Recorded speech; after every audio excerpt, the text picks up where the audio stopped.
dumarating na mga pangyayari na maaaring magsatal sa ating puso ng kapagabagan. Pero pwede mong itaboy ang kapagabagan yan. Bakit? Pwede mong ilagak sa Panginoon yung kapagabagan natin. Amen. Bakit? Binibigyan niya tayo ng isang napakasarap na klase ng buhay. This is eternal life. Sabi niya, yan ang buhay. Masarap na klase ng buhay. Buhay na tulad sa Diyos. Pagka tinukoy kong buhay na tulad sa Diyos, sapagkat yung buhay na tagay ng Panginoon, ang siya rin niyang isinalin sa atin. Sapagkat binanggit, doon lalangin ng Diyos, ang kanyang isinalin sa atin ay hiningan ng Diyos. And God breathed into His nostril. Nakita niyo ba na quality kind of life, pero anong klaseng buhay? Morally, katulad ng Diyos.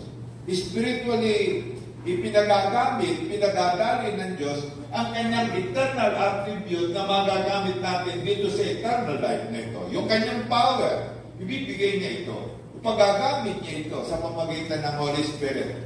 Yung kanyang love, yung kanyang lahat ng mga katangiang iyon, isinasangkap niya, kaya ipinagagamit siya sa atin. Kaya binabanggit, eternal life. Ikikatulad ng buhay ng Diyos. Ngayon, binibigay masarap na klaseng buhay. Ito yung ninanais ng Panginoon ipagkalab sa atin. May pag-ibig, may kagalakan, may kapayapaan. Sabi nga ng Colossians 2:10, we are complete in Christ. Yung salitang complete in Christ, kumpleto na ang buhay mo. Kumpleto na ang buhay mo.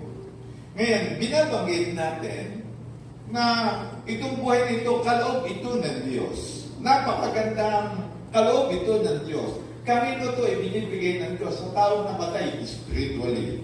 Amen. Dahil sa kasalanan. Balikan ko yung Romans 6:23, yung ating OBE. Tingnan lang natin.